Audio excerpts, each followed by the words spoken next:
नमस्कार, मी संदीप चव्हाण आणि आपण पाहताय टॉप न्यूज मराठी।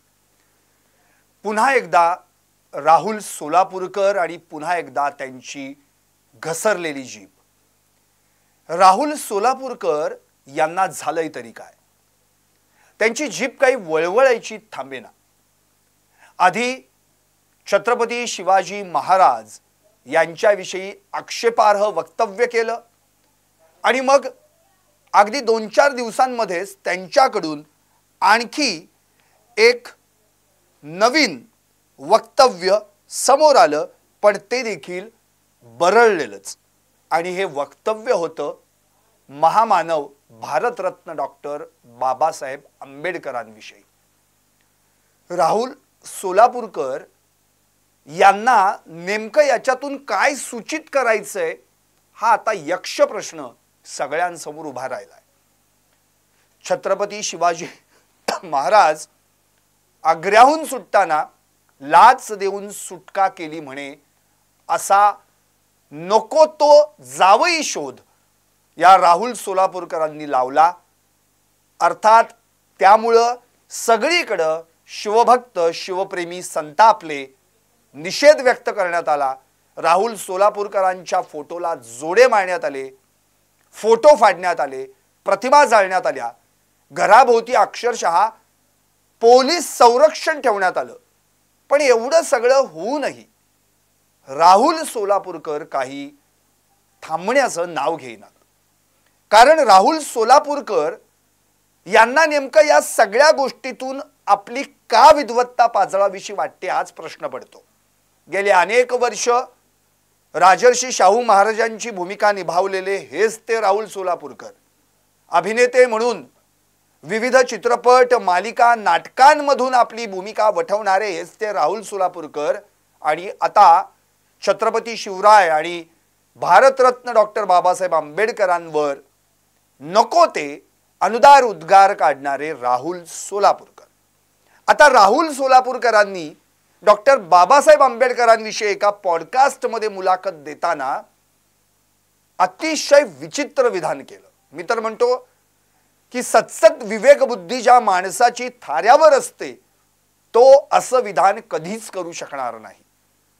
सोलापूरकरांनी अगदी विचित्र असं विधान केलं आणि या विधानामधून त्यांना जे अपेक्षित आहे तेच त्यांनी सूचित करण्याचा प्रयत्न केला। अर्थात आंबेडकर अनुयायींना हे वाक्य आवडूच शकत नाही, हे विधान पचूच शकत नाही। त्यामुळे आज आंबेडकर अनुयायांनी देखील राहुल सोलापूरकर यांचा निषेध केला, सगळे संतापले आणि आरपीआय गटाचे सचिन खरात यांनी तर थेट राहुल सोलापूरकर यांनी डॉक्टर बाबासाहेब आंबेडकरांच्या बुटावर नाक घासून माफी मागावी, नाहीतर त्यांच्या तोंडाला काळं फासण्यात येईल इथपर्यंत सचिन खरात बोलून गेले। अक्षरशः जितेंद्र आव्हाड यांनी तर आता या राहुल सोलापूरकरांना जोडे मारल्याशिवाय दुसरा पर्याय नाही असं म्हटलं। सुरेश धस यांनी देखील असंच म्हटलं। काही दिवसांपूर्वीच अमितेश कुमार जे पुण्याचे पोलीस आयुक्त आहेत त्यांनी तर राहुल सोलापूरकर विषयी ज्या काही तक्रारी दाखल झालेल्या आहेत त्याविषयी निश्चितपणे कारवाई केली जाईल। मुख्यमंत्री देवेंद्र फडणवीस यांनी देखील असं म्हटलं, पण राहुल सोलापूरकर काही थांबायचं नाव घेईनात। आधी आक्षेपार्ह वक्तव्य करायचं महापुरुषांविषयी आणि नंतर माफी मागून मोकळं व्हायचं, या पलीकडे काहीच केलं नाही।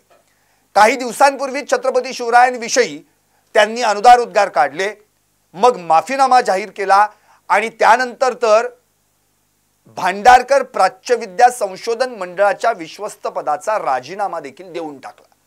पण आता महामानव डॉक्टर बाबासाहेब आंबेडकरांविषयी त्यांनी जे ज्ञान पाजळवलंय त्याविषयी काय करणार आणि कोणता राजीनामा देणार हा प्रश्न आता या ठिकाणी पडलाय।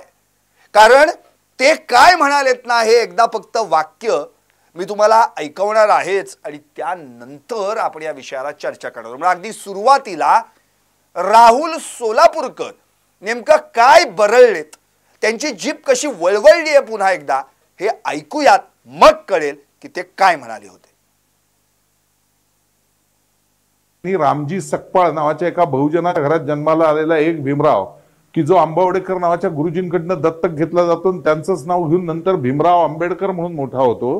त्यांनी प्रचंड अभ्यास केल्यामुळे वेदांमध्ये जसं म्हणलेलं आहे स ब्रह्म जानयती ती ब्राह्मण, हा म्हणजे अभ्यास करून सगळं तो मोठं झालेला आहे, तसं त्या अर्थाने भीमराव आंबेडकर ब्राह्मण ठरतात वेदांमध्ये.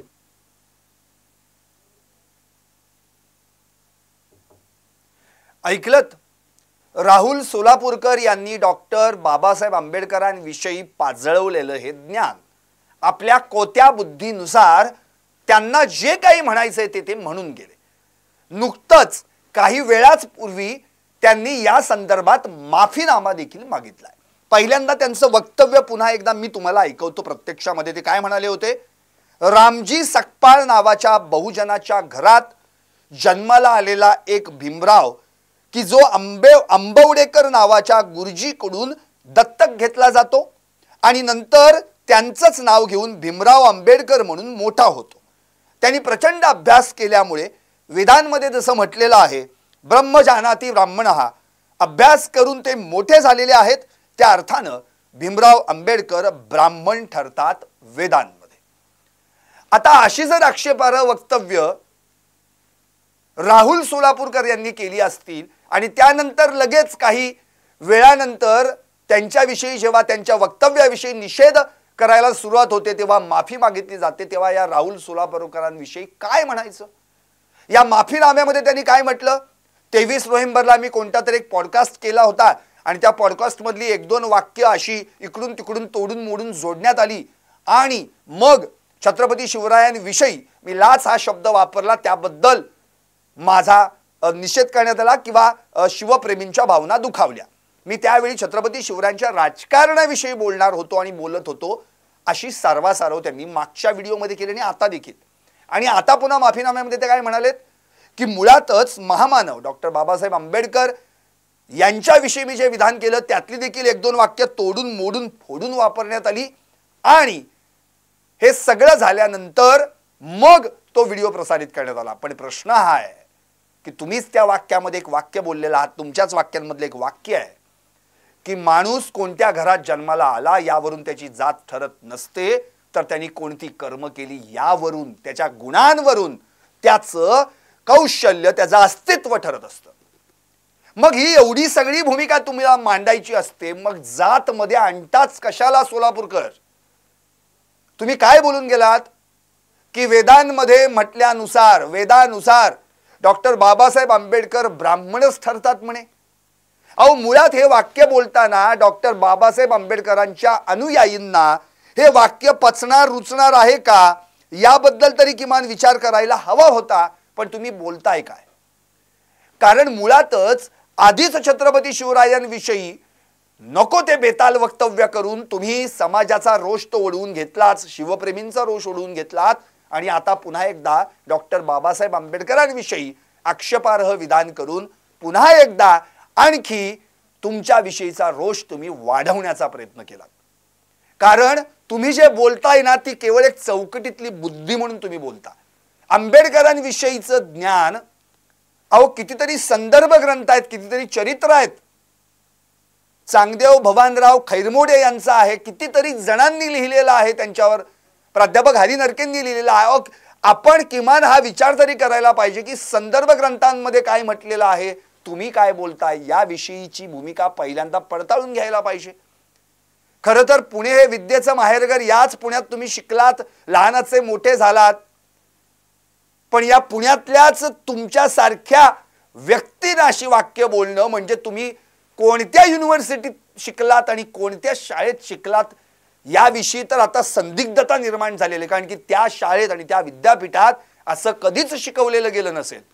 पण तरी देखील तुम्हाला जे पचेल, रुचेल, सुचेल तसं पद्धतीनं बोलत सुटता आणि इथेच लोकांमध्ये नको ते वाक्य बोलून तेढ निर्माण करण्याचा प्रयत्न करता. हे राहुल सोलापूरकर तुम्हाला शोभत नाही. तुम्ही वक्तव्य केलं, त्या वक्तव्यांचे आक्षेप खोडून काढण्यासाठी मी हे लाईव्ह करतोय. कारण की मुळात तुम्हाला ज्ञान शिकवण्या इतपत आम्ही ब्रह्मज्ञानी नाही ना. कारण की तुम्ही वेदांचा आधार घेऊन बोललात. अहो डॉक्टर बाबासाहेब आंबेडकरांनी किती डिग्र्या आणि किती पदव्या मिळवल्या, किती भाषांवर त्यांचं प्रावीण्य होतं, हे मी तुम्हाला शेवटी जाताना सांगणार आहेच. पण आपण ज्या व्यक्तिमत्वाविषयी, ज्या थोर व्यक्तिमत्वाविषयी, ज्या महामानवाविषयी बोलत असतो, तेव्हा बोलताना किमान आपली बुद्धी किती याचा देखील पहिल्यांदा विचार करून घ्यायला हवा. डॉक्टर बाबासाहेब आंबेडकर एवढं शिकले तरी देखील मी ज्ञानसागराच्या गुडघाभर पाण्यापर्यंत अजून आलोय असं वक्तव्य बोलून, असं वक्तव्य करून विनम्रतेचं शिक्षण त्यांनी दिलं. म्हणून तर विद्या विनयेन शोभते हे जसंच्या तसं आंबेडकरांनी आपल्या कर्तृत्वातून सिद्ध करून दाखवलं. पण तुमच्याकडे असलेल्या कोत्या विद्येनी विनयाची पूर्णपणे विल्हेवाट लावल्याचं चित्र या ठिकाणी पाहायला मिळतं. प्रज्ञावंत, ज्ञानशील हे सगळे गुणधर्म आंबेडकरांकडे असताना तुम्ही त्यांच्याकडून कोणता गुणधर्म घेतलात हाच प्रश्न आता या ठिकाणी उपस्थित होतो. आता तुमच्याच भाषेत तुम्हालाच उत्तर द्यायची वेळ आलेली आहे राहुल सोलापूरकर, याशिवाय पर्याय नाही. तुमचा पहिला मुद्दा, भीमराव आंबेडकर वेदांमध्ये ब्राह्मण ठरतात, हे तुमचं वाक्य आहे. याच्यावरच माझा आक्षेप आहे आणि तो आक्षेप असा आहे, मुळातच तुम्ही वेदांचं ज्ञान सांगताना पहिल्यांदा हे लक्षात घ्या की आमच्यासारख्या सर्वसामान्यांना वेद काहीही कळत नाहीत. कारण आमच्यासारख्या सर्वसामान्य माणसांना वेदांमध्ये काय लिहिलं याही पेक्षा वेदांच्या पलीकडचं जे काही ज्ञान आहे ते ज्ञान संत साधू महंतांनी आमच्यापर्यंत त्यांच्या ग्रंथांतून मांडण्याचा प्रयत्न केला, पोचवण्याचा प्रयत्न केला आणि ते चांगल्या पद्धतीनं पोचवलं सुद्धा. संत ज्ञानेश्वरी असो, संत तुकाराम गाथा असो, नामदेव गाथा असो, एकनाथी भागवत असो, साध्या सोप्या भाषेतून आमच्यापर्यंत ते ज्ञान या सगळ्या साधू संतांनी पोचवलं. अगदी गौतम बुद्धांपासून कबीरांच्या दोह्यांपर्यंत आम्हाला ही भाषा साध्या शैलीमध्ये या सगळ्या संत महंतांनी पोचवली. पण तुम्ही अजूनही वेद आणि वेदातच अडकून पडलेला आहात, याच्या पलीकडे तुम्ही काही बोलतच नाही. म्हणजे तुम्ही स्पष्ट म्हणालात की मुळात वेदांनुसार डॉक्टर बाबासाहेब आंबेडकर हे ब्राह्मण ठरतात. आधी ब्राह्मण या शब्दाचा अर्थ तुम्हीच सांगितल्यानुसार वेदांमध्ये जो दडलेला आहे त्यातलं एक वाक्य जे तुम्ही उच्चारलं, ब्रह्म जानाति ब्राह्मणः, जो ब्रह्म जाणतो तो ब्राह्मण, म्हणजे जो सर्वज्ञ सर्वज्ञानी तो ब्राह्मण. अरे पण मुळातच दासबोधामध्ये, समर्थ रामदासांच्या दासबोधामध्ये एक ओवी आहे, करीती ब्रह्म निरूपण, जाणती ब्रह्म संपूर्ण, तेची जाणावे ब्राह्मण ब्रह्मविद. आता या ब्रह्मविद या शब्दाचा अर्थ वेद जाणणारा ज्ञानी, वेद किंवा त्याचा अर्थ जाणणारा ज्ञानी आहे. आम्हाला वेदांकडे जाण्याची गरजच नाही, कारण मुळातच संतांचे अभंग आणि संतांच्या ओव्या याच आमच्यासाठी वेद आहेत. इव्हन वेदाही पलीकडपेक्षा, वेदांपेक्षा अत्यंत महत्त्वाच्या आहेत. कारण याच ओव्या अभंगांतून आम्हाला जीवनाचं सार करण्याची संधी मिळाली. आता तुम्ही आम्हाला ज्या गोष्टीत अडकवू पाहताय ते म्हणजे वेद, पण वेदांच्या पलीकडची शिकवण आम्हाला मुळातच संत महंतांनी दिलेली आहे, ती पण साध्या सोप्या भाषेत. तर आम्हाला त्यात कशाला अडकवताय? मुळातच डॉक्टर बाबासाहेब आंबेडकरांनी केलेला अभ्यास हा ते कोणत्या जातीत, ते कोणत्या धर्मात जन्माला आले याच्यावर अवलंबून नव्हतं, हे तुम्हीही स्वतः जाणता. कारण मुळातच त्यांच्या घरात आंबेडकरच काही शिकले सवरलेले नव्हते. त्याच्या आधी त्यांचे वडील रामजी मालोजीराव सकपाळ हे देखील चांगल्या पद्धतीने शिकलेले होते. त्यांचे आजोबा मालोजीराव सपकाळ हे देखील चांगले शिकलेले होते. त्यामुळं तुम्ही ब्राह्मण सोडून इतर कोणत्याच जाती धर्मात कुणीच शिकलेलं नव्हतं असं म्हणू नये.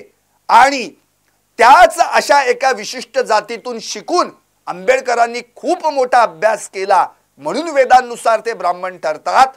कशाला जातीचं लेबल लावता आणि कशाला आम्हाला वेद धर्माची शिकवण शिकवताय? साधू संत महांतांचा जर विचार केला तर प्रज्ञाशील, विनयशील, अत्यंत कुशाग्र बुद्धीचे कितीतरी थोर संत महंत या महाराष्ट्राच्या भूमीत होऊन गेले, नवे नवे भारत भूतलावर होऊन गेले. संत तुकारामांचा जर आपण आता अभ्यास करतो किंवा आपल्याला त्यांची जी वचनं आपल्याला ऐकायला मिळतात, अभंग ऐकायला मिळतात, मग संत तुकारामांकडे जी प्रज्ञा होती, जी कुशाग्र बुद्धी होती, जी ताकद होती, बुद्धीची शक्ती होती, याचा अर्थ त्यांना पण तुम्ही ब्राह्मण समाजाचे होते असं म्हणणार का? संत चोखामेळा यांनी जो काही अत्यंत चांगल्या पद्धतीनं सर्वसामान्य माणसांना एकत्र करून ज्या ओव्या लिहिल्या, शिकवल्या, समाज प्रबोधनाचं कार्य केलं, मग त्यांना देखील तुम्ही ब्राह्मण या पदापर्यंत नेऊन पोहोचवणार का? अहो, त्यांना कशाला या जातीतून त्या जातीत, या खोक्यातून त्या खोक्यात टाकताय? कारण की ते कधी कोणत्या घरात, कोणत्या जातीत, कोणत्या धर्मात जन्माला आले याचा विचार त्यांनी कधीच केला नाही. ते जिथं जन्माला आले ना तिथंच त्यांनी आपली ताकद, बुद्धी, शक्ती, नम्रता, विनम्रता, प्रज्ञा, विनयशीलता सगळं दाखवून दिलं आणि त्याच माध्यमातून ते मोठे झाले. त्यांनी कुठल्या जातीचं लेबल लावलं नाही. ब्राह्मण होण्यासाठी त्यांनी हा प्रयत्न केला नव्हता. त्यांचा हा ब्राह्मण अत्यंत सर्वश्रेष्ठ होता. हा ब्राह्मण, जो ब्राह्मण ज्ञानेंद्रियांमधून ओळखला जातो, संतांनी शिकवण दिलेली आहे आम्हाला, हाच तो ब्राह्मण आहे जिथं ज्ञानेंद्रिय आहेत. 5 ज्ञानेंद्रिय आहेत. कान आहे, नाक आहे, त्वचा आहे, डोळे आहे आणि जीभ आहे म्हणजे जिव्हा. हे सगळे रसग्रहण करणारी ज्ञानेंद्रिय ही ब्राह्मण घरात जन्मलेल्या, ब्राह्मण समाजात जन्मलेल्या मानवाला देखील आहेत आणि आमच्यासारख्या सर्वसामान्य किंवा अत्यंत वेगवेगळ्या विशिष्ट जातींमध्ये जमलेल्या माणसाला देखील आहेत. प्रत्येक माणूस, त्या माणसालाही ज्ञानेंद्रिय आहेत. त्या ज्ञानेंद्रियांचा वापर करून तो पुढे काय रसग्रहण करतो त्याच्यातून, त्याच्यावर त्याचं कर्म अवलंबून आहे. एखाद्या ठिकाणी दारूचं दुकान आहे आणि इकडे चहाचं दुकान आहे किंवा आणखी काही फळांचं दुकान आहे, रसाचं दुकान आहे, उसाचं गुऱ्हाळ आहे, हे कुठे जायचं हे इथे ठरवतो तो. त्यामुळे ते तुम्ही सांगू नका आम्हाला. डॉक्टर बाबासाहेब आंबेडकरांनी जे काही कष्ट केले आणि जो काही अभ्यास केला, त्या अभ्यासाला तोड नाही या जगात. म्हणून तर त्यांच्या घरावर जर त्यांनी त्या काळी त्यांना मिळालेल्या पदव्यांच्या पाट्या लावल्या असत्या तर त्यांच्या घराचा दरवाजा कुठला आणि पाट्या कुठल्या हे कुणालाही ओळखता आलं नसतं, अशी परिस्थिती निर्माण झाली असती. पण त्यांनी कधी बडेजाव मिरवला नाही. तुमच्या आमच्या सारख्यांनी एखादी पदवी मिळवली की ग्रॅज्युएट, डबल ग्रॅज्युएट म्हणून मोठी पदवी त्या दरवाजावर लावायची आणि ती पदवी दरवाजाबाहेर आणि ज्यांनी पदवी घेतली तो दरवाजाच्या आत. अरे काय उपयोग आहे त्याचा? त्यामुळे एवढ्या मोठ्या पदव्या, एवढ्या सगळ्या डिग्र्या मिळून, वेगवेगळ्या भाषांमध्ये प्रावीण्य असून सुद्धा आंबेडकरांनी कधी स्वतःला मिरवलं नाही. तर आंबेडकरांनी आमच्यामध्ये ते मुरवलं. आम्ही जे शिकलो, आम्हाला जे शिकायला मिळतंय आज, ते केवळ आणि केवळ डॉक्टर बाबासाहेब आंबेडकरांमुळे. कारण की ती घटनेची जी जाणीव, जी संविधानाची जी ताकद आमच्यामध्ये आज निर्माण केली, ती केवळ आणि केवळ डॉक्टर बाबासाहेब आंबेडकरांनी. तुम्हाला देखील जो काही शिक्षणाचा अधिकार प्राप्त झाला ना, तो डॉक्टर बाबासाहेब आंबेडकरांमुळे. तुम्ही मोठमोठी व्याख्यानं देता राजर्षी शाहू महाराजांवर, डॉक्टर बाबासाहेब आंबेडकरांवर, छत्रपती शिवरायांवर, समर्थ रामदासांवर, पसायदानावर, पण या सगळ्या व्याख्यानांमध्ये हा विचार कधी केलाय का की तुम्हाला पहिल्यांदा शिकण्यासाठी जी व्यवस्था निर्माण करावी लागत होती, ती व्यवस्था सुद्धा डॉक्टर बाबासाहेब आंबेडकर, राजर्षी शाहू महाराज, महात्मा ज्योतिबा फुले आणि त्यावेळच्या थोर विभूतींनी केली आहे. पण तुम्ही मात्र पुन्हा एकदा या चौकटीतून काढा. म्हणजे विद्वान, थोर, प्रज्ञाशील मनुष्य दिसला की त्याला आपल्याशी जोडायचा. अरे मुळात ऑलरेडीच आपण एकमेकांशी जोडलेलो आहोत ना. जसं आपण सगळे एक आहोत म्हणून काही सगळे एकाच घरात नाही ना राहत का? असं झालंय, सगळे एक आहोत, चला एकाच घरात. अरे प्रत्येक जण वेगवेगळ्या घरात, वेगवेगळ्या कुटुंबात, वेगवेगळ्या नातेवाईकांमध्ये राहतो. पण जेव्हा घराच्या बाहेर पडतो आपण, तेव्हा समाज म्हणून येतो आणि तो समाज एक असतो, तो समाज एकसंध असतो. त्या एकसंध समाजामध्ये ही अशी तेढ निर्माण करण्याचा अधिकार तुम्हाला दिला कोणी? म्हणून तुम्ही जे बोललात ना, ब्रह्मजानाती ब्राह्मण हा, पण स्पष्टपणे समर्थ रामदासांच्यावरच व्याख्यान देताना तुम्ही त्यात वाक्य आहे दासबोधातलं, ते पण एकदा वाचा, ती ओवी वाचा. करीती ब्रह्मनिरूपण जाणती ब्रह्म संपूर्ण, हे स्पष्ट आहे, त्यात उल्लेख दिलाय. आता तो ब्रह्म कोण, त्या ब्रह्माची काय व्याख्या आहे, तिथपर्यंत प्रत्येकाने आपापल्या अभ्यासातून पोचायचंय. ते ज्ञान तुम्ही आम्हाला द्यायची गरज नाही, कारण की वेदांमध्ये अडकवून आम्हाला काही मिळणार नाही, हे तुम्हाला त्यावेळी कळलं नाही आणि आताही कळत नाहीये. संत ज्ञानेश्वरांनी आमच्यासाठी छोट्या छोट्या साध्या संवादातून भगवद्गीता उलगडवली आणि आम्हाला शिकवण्याचा प्रयत्न केला. एकनाथी भागवतामध्ये सुद्धा तेच आहे, भगवद्गीता आम्हाला शिकवण्याचा प्रयत्न केला गेला आणि त्याच आधारावर आम्ही सगळे आज आमचा सर्वसामान्य समाज वावरतो, वारी करतो. इतक्या वर्षांची परंपरा आहे. त्या वारीमध्ये तू कुठल्या जातीचा आणि तू कुठल्या धर्माचा हे कधीच कोणी विचारलेलं नाही. म्हणून वेदांनुसार डॉक्टर बाबासाहेब आंबेडकर ब्राह्मण ठरतात हे विधान तुमचं पूर्णपणे चुकीचं आहे. हा आक्षेपच म्हणजे खरं म्हणजे तुम्ही जे बोललात ते वाक्य पूर्णतः चुकीचं आहे. प्रत्येक जातीमध्ये प्रत्येक धर्मामध्ये जी काही शिकवण दिली आहे ती ऐक्यतेची शिकवण दिली आहे, तेढ निर्माण करण्याची शिकवण दिली नाही. म्हणून त्याचा विचार तुम्ही करू नका आणि लोकांमध्ये हे ज्ञान पाजळवू नका. कारण आत्तापर्यंत जे काही तुमच्याकडनं अपेक्षित होतं ते घडलं. या पलीकडे तरी अशी चूक करू नका, कारण की तुमच्या कोत्या बुद्धीचं ज्ञान आमच्यापर्यंत पोचलं. आमच्या येणाऱ्या पुढच्या पिढ्यांना जे काही आम्हाला शिकायला मिळालंय ते सुद्धा त्याच्याही पलीकडे घेऊन जाण्याची ताकद त्यांच्यात आहे आणि ती ताकद आता तोडण्याचा, विभागण्याचा प्रयत्न तुम्ही कधीही करू नका.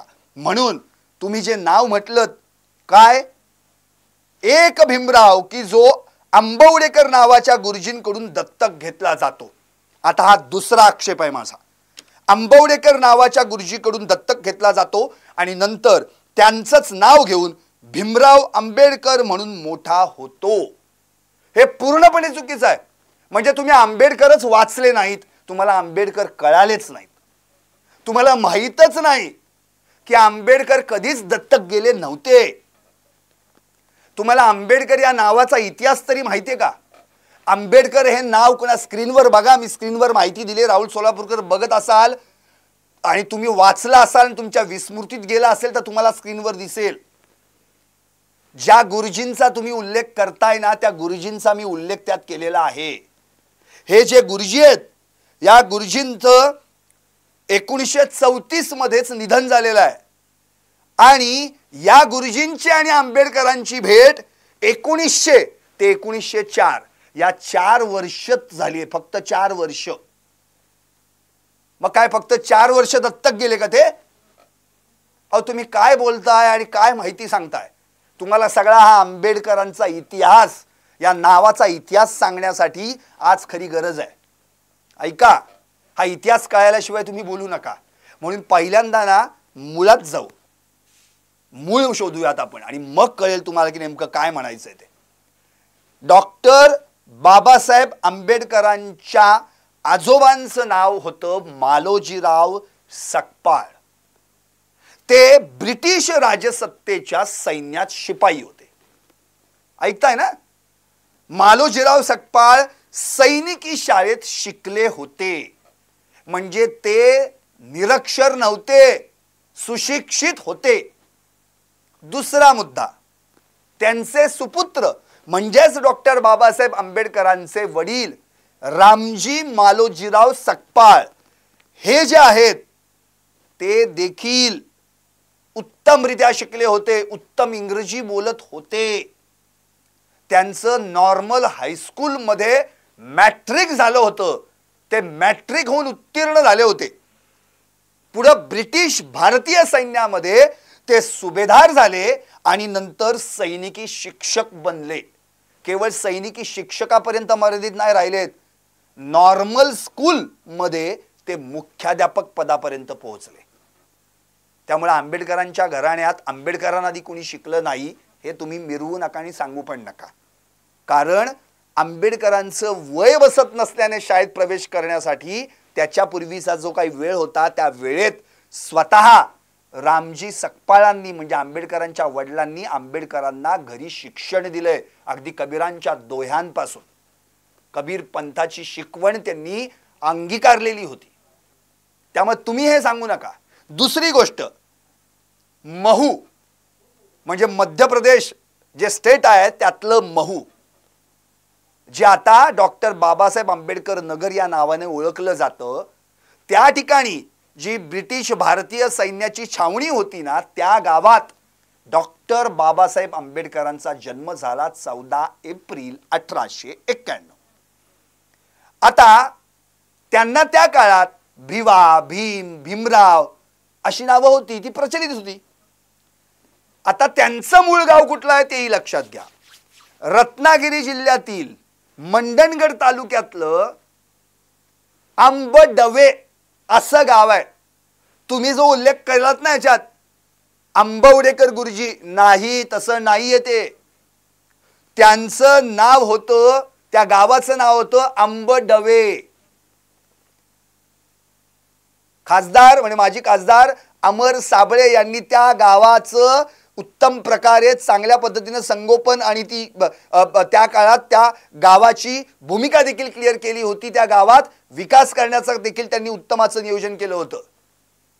आंबडवे म्हणून त्या ठिकाणी स्मृतिस्थळ देखील उभारलेलं आहे. त्यामुळे इथेच उल्लेख चुकला पहिला, त्यामुळे तुम्ही फसलात. आंबडवे होतं, आंबावडे नाही. आता त्या आंबडवे जे त्यांचं मूळ गाव, आता सेवानिवृत्त झाले 1894 ला आंबेडकरांचे वडील. ब्रिटिश भारतीय सैन्यातून सेवानिवृत्त झाले 1894 ला. म्हणजे त्यावेळी आंबेडकर किती वर्षांचे होते? अवघे 3 वर्षांचे. आणि ते आपले मूळ गावी परत आले.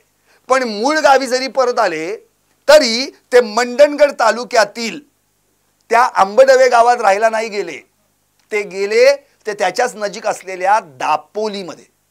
त्या दापोलीमध्ये ते त्या ठिकाणी कॅम्प दापोली वस्तीमध्ये ते राहत होते. त्यांचं कुटुंब राहत होतं. आता वयाने लहान म्हणून आंबेडकरांना कॅम्प दापोलीतील स्कूलमध्ये, शाळेमध्ये प्रवेश घेता आला नाही. मग त्यांच्या वडिलांनी, रामजी सकपाळ यांनी त्यांना त्या ठिकाणी घरी थोडंफार शिक्षण दिलं आणि ते तिथून साताऱ्यात गेले. म्हणजे साताऱ्यामध्ये तिथून त्यांच्या गावातून ते साताऱ्यात त्यांनी प्रस्थान केलं, साताऱ्यात गेले. आता साताऱ्यात गेल्यानंतर काय झालं? 1896 ला दापोली त्यांनी सोडली, साताऱ्यात आले.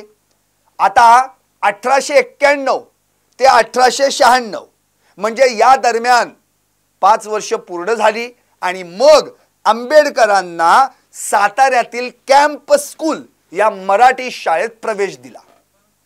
साताऱ्यातील कॅम्प स्कूल हे फार महत्वाचं आहे. म्हणजे त्या ठिकाणी मराठी शिक्षण त्यांचं पहिलं तिथं झालेलं आहे. आंबेडकरांचं पहिलं मराठी शिक्षण सातारा कॅम्प स्कूलमध्ये झालं. 1896 ला तो प्रवेश मिळाला. आता मराठी शिक्षण पूर्ण झाल्यानंतर साताऱ्यातील इंग्रजी सरकारी हायस्कूलमध्ये त्यांना प्रवेश देण्यात आला. इंग्रजी सरकारी हायस्कूलमध्ये प्रवेश देण्यात आला. आता आपल्या गावाचं नाव कुणालाही, कारण की त्यांचं मूळ गाव आंबडवे होतं आणि त्या गावाचं नाव आपल्या सोबत कायम जोडलं जावं त्यासाठी त्यांनी आंबडवे आणि त्याला कर लावण्याचा प्रघात असतो म्हणून आंबडवेकर असं नाव करून घेतलं. त्यामुळं त्या ठिकाणी जे नाव तयार झालं ते नाव भिवा रामजी आंबवडेकर असं नाव झालं. कुणाचं? आंबेडकरांचं आणि या म्हणजे बाबासाहेबांचं. आणि हे नाव त्या शाळेमध्ये त्यांच्या वडिलांनी प्रवेश करताना नोंदवलं. आता प्रश्न हा आहे की जे तुम्ही म्हणताय ना की मुळातच त्या ठिकाणी जे नाव नोंदवलं गेलं त्या शाळेमध्ये, त्या शाळेचं नाव आता तुम्हाला मी सांगतो, जिचं नाव आहे प्रतापसिंह हायस्कूल सातारा. प्रतापसिंह हायस्कूल सातारा. आणि मग 7 नोव्हेंबर 1900 रोजी सातारा गव्हर्नमेंट हायस्कूल म्हणजे आत्ताचा प्रतापसिंह हायस्कूल यामध्ये आंबवडेकर असं आडनाव नोंदवलं गेलं. म्हणून त्या दिवसाला शाळा प्रवेश दिन असं देखील म्हटलं जातं आणि तो साजरा केला जातो. आता या शाळेमध्ये कृष्णाजी केशव आंबेडकर नावाचे शिक्षक होते. आता याचा उल्लेख तुम्हाला कुठे हवा आहे का, तर तो देखील उल्लेख आहे आणि तो उल्लेख तुम्हाला प्रत्यक्ष चांगदेव भवानराव खैरमोडे यांनी डॉक्टर बाबासाहेब आंबेडकरांचं जे चरित्र लिहिलेलं आहे, डॉक्टर भीमराव रामजी आंबेडकर खंड 1, यामध्ये तुम्हाला ते सापडेल. संदर्भ ग्रंथ आंबेडकर नावाचा इतिहासमध्ये या ठिकाणी ते स्पष्ट उल्लेख केलेला आहे. आता हे झालं कसं हेही तुम्हाला सांगतो. त्या ठिकाणी भिवा रामजी आंबेडकर अशी नोंद करण्यात आली. पहिल्यांदा होती ती भिवा रामजी आंबवडेकर, आंबडवेकर, भिवा रामजी आंबडवेकर. कायम त्याचा उल्लेख चुकीचा केला जातो. आंबावडे आंबवडे आंबवडे पण नाही, त्या गावाचं नाव आहे आंबडवे. आता पुढे काय झालं, याच शाळेत कृष्णाजी केशव आंबेडकर नावाचे शिक्षक होते. ते ब्राह्मण होते. आता त्यांनी आंबडवेकर हे आडनाव जरा आडनिडे वाटतंय म्हणून तू माझं नाव धारण करावंस असं बाबासाहेबांना सांगितलं. त्यावर बाबासाहेबांनी ते मान्य केलं आणि त्यांनी आपलं नाव भिवा रामजी आंबेडकर असं लिहिलं. आता प्रश्न असा आहे की ते नाव तसं कसं लिहिलं? त्यांना त्यावेळी लिहायला येत होतं का? तर येत होतं, कारण जेव्हा त्यांना कॅम्प दापोलीमध्ये प्रवेश दिला गेला नव्हता शाळेमध्ये, त्याच्या आधी त्यांना घरी त्यांच्या वडिलांनी शिकवलं होतं, थोडंफार शिक्षण दिलं होतं. म्हणून त्यावेळच्या शाळेच्या रजिस्टरमध्ये, आजही प्रतापसिंह हायस्कूलमध्ये त्याची नोंद आहे, आणि त्या रजिस्टरचं जे पान आहे ना, जिथे आंबेडकरांनी आपलं नाव लिहिलेलं आहे, त्याचं लॅमिनेशन करून व्यवस्थितरित्या त्या ठिकाणी ठेवण्यात आली. त्याची झेरॉक्स प्रत देखील मिळते. मोडी लिपीतील स्वाक्षरी त्या ठिकाणी आंबेडकरांनी केली आहे, कारण लहानपणी त्यांचं नाव भीमा किंवा भिवा होतं. भिवा रामजी आंबेडकर अशी स्वाक्षरी असलेलं रजिस्टर शाळेत लॅमिनेशन करून ठेवलं गेलं आहे. मोडी लिपीमध्ये त्या ठिकाणी ते नाव आहे. म्हणजे त्यांनी त्याआधी ते शिकले होते. नवे त्यांना त्यांच्या वडिलांनी शिकवलं होतं. वडिलांना इंग्रजी उत्तम येत होतं, मराठी उत्तम येत होतं. त्यांच्या आजोबांनी देखील शिक्षण घेतलं होतं, हे तुम्ही विसरू नका. पुढे आता प्रश्न हा उरतो की हे सगळं झालं मान्य.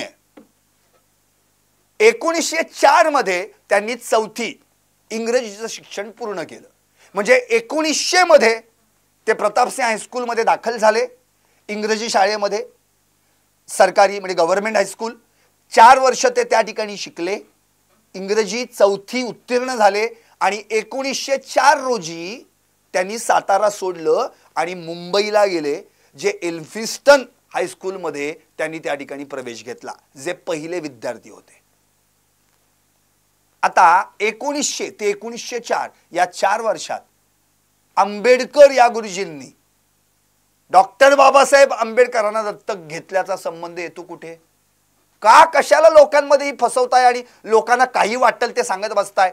म्हणजे तुम्हाला असं म्हणायचंय का, तुमचं वाक्य काय बघा, आंबवडेकर नावाच्या गुरुजींकडून, पहिले तुमचं हेच चुकलं, ते आंबवडेकर नाहीत, ते आंबेडकर असेच गुरुजी होते. गुरुजींकडून दत्तक घेतला जातो आणि नंतर त्यांचंच नाव घेऊन, त्यांचं नाव घेतलं नाही, त्यांचं नाव घेण्याची विनंती आंबेडकर गुरुजींनी बाबासाहेबांना केली होती. कारण की तुझं नाव आडनिडे आहे, ते उच्चारताना त्रासदायक ठरतं, म्हणून ती विनंती आंबेडकरांनी बाबासाहेबांनी मान्य केली आणि ते नाव धारण केलं. म्हणून भीमराव आंबेडकर मोठा होतो, त्यांनी प्रचंड अभ्यास केल्यामुळे. अरे म्हणून नाही मोठा झाला बाबा,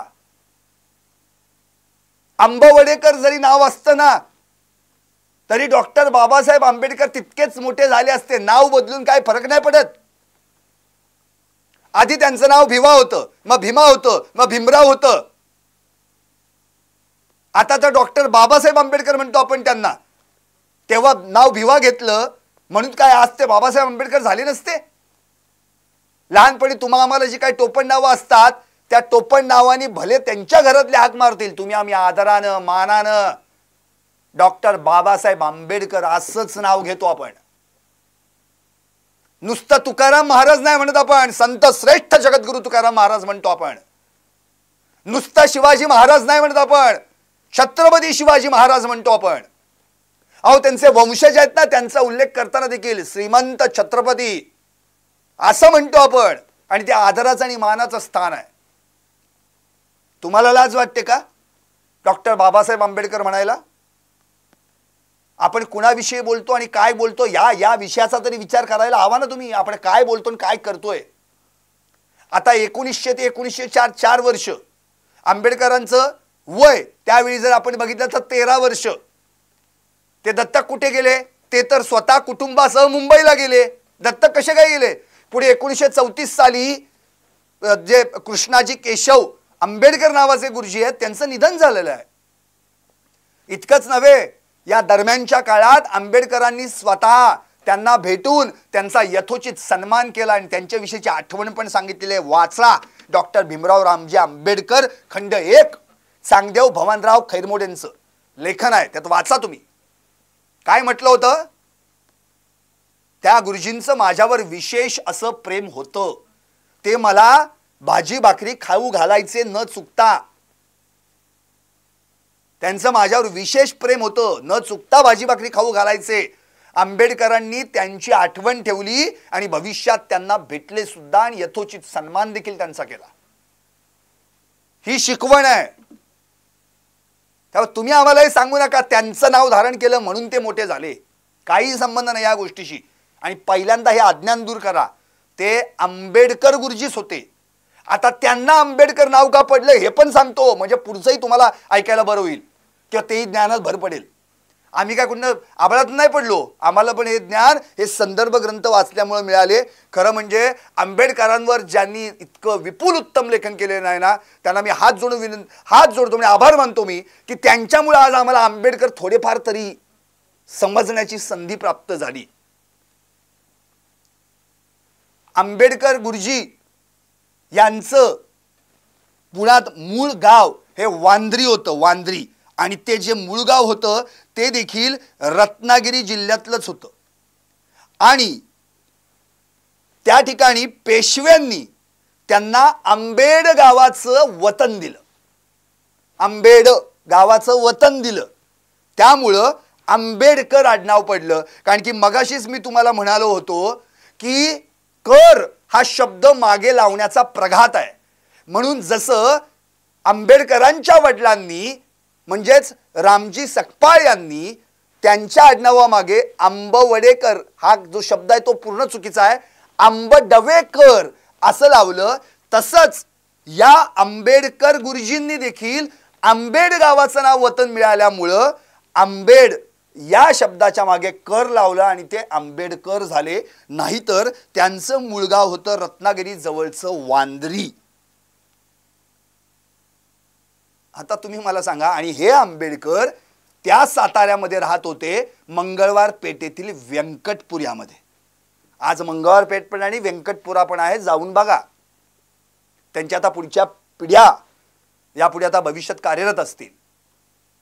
तो फोटो आणि त्यांची माहिती देखील त्याच संदर्भ ग्रंथातली आहे. मी स्क्रीनवर चालवतो टॉप न्यूज मराठीच्या ज्या काही तुम्हाला आता हे लाईव्ह पाहताय त्यामध्ये तुम्हाला एका विंडोमध्ये त्यांचा फोटो आणि त्यांची कारकीर्द देखील तुम्हाला थोडक्यात म्हणजे त्यांचा जन्म आणि मृत्यू हा काळ देखील तुम्हाला त्या ठिकाणी मेन्शन केलेला आहे, ते देखील तुम्हाला पाहायला मिळेल. त्यामुळे प्रश्न हाच आहे की आतापर्यंत जे तुम्ही बोलताय ना, म्हणजे नेहमी मला एक प्रश्न पडतो की संदीप सर तुम्ही नेहमी ह्या सगळ्या लोकांवर तुटून पडता, ओरडून बोलता, असं बोलता. अरे का नाही ओरडायचं आम्ही? कारण की आतापर्यंत ज्यांची नाटकं पाहिली, मालिका पाहिल्या, चित्रपट पाहिले, त्यांच्या भूमिका पाहिल्या, राजर्षी शाहू महाराजांवरची भूमिका पाहिली आम्ही, मनोरंजनात्मक भूमिका पाहिल्या. याच लोकांनी जर असं अज्ञान पाजळवायचा प्रयत्न केला, नको ते भरडायचा प्रयत्न केला, अहो तर का नाही तळपायाची आग मस्तकाला जाणार? आणखी तुमच्याकडनं तरी अपेक्षा अशी नाही ना. अहो ज्या इतिहासातल्या भूमिका तुम्ही तुमच्या भूमिकेच्या माध्यमातून अजरामर करून ठेवता, आज तुम्ही जेव्हा अशी वाक्य बोलताना तेव्हा कीव येते, कीव येते. आणि हे पोटतिडकीने बोलतो कारण तुमच्याकडनं ही अपेक्षा नव्हती. एकदा नाही दोनदा चुकलात, किती वेळा माफी मागाल? का अजून आहे एखादा व्हिडिओ सांगा म्हणजे आधीच तयारी करायला त्या विषयाबद्दलची. आणि का तर तुम्हाला माफी मागायला लागेल ना परत. काय आपण म्हणजे काय बोलतो काय त्याचं काही भानच नाही हो कुठे. वाटेल ते तुम्ही बोलताय आणि वाटेल ते चालतं.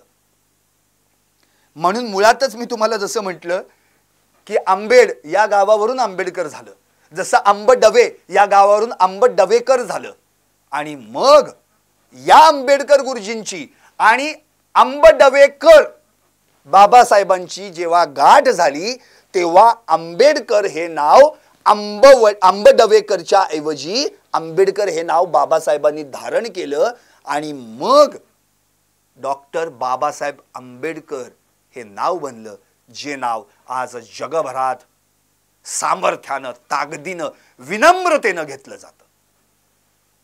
तर आणखी काय सांगायला हवं तुम्हाला? एवढं उत्तम ज्ञान, एवढी उत्तम शिकवण तुम्हाला प्राप्त झालेली असताना तुम्ही नको त्या गोष्टीत, नको त्या चौकटीत अडकवायचा प्रयत्न करताना महापुरुषांना तिथेच तुम्ही फसता. कशासाठी? हे नको ते उपदेश पाजून अहो याच्यातून फक्त ओमिटिंग होणार, पचणार तर काहीच नाही. कोणाला पचलं आज हे तुमची वक्तव्य? छत्रपती शिवरायांविषयी तुम्ही केलेलं वक्तव्य कुणाला पचेल? महामानव भारतरत्न राज्यघटनेचे शिल्पकार डॉक्टर बाबासाहेब आंबेडकरांविषयी केलेलं तुमचं वक्तव्य कुणाला पचेल? अहो तुमच्याच अंतर्मनात तुम्ही डोकावून पाहत, तुम्हाला तरी पचलं का हे? तुम्हाला पहिले शोभलं का हे बोलताना हे बघा आणि मग बोला. आज तुम्ही हीच व्याख्यानं जेव्हा बाहेर करायला जाल तेव्हा तुमच्याकडे बघताना कोणत्या नजरेतून व्यक्तीने पाहायचं, तुमची कोणती वाक्य आम्ही आमच्या अंगीकारायची हे पण आम्हाला सांगून टाका ना.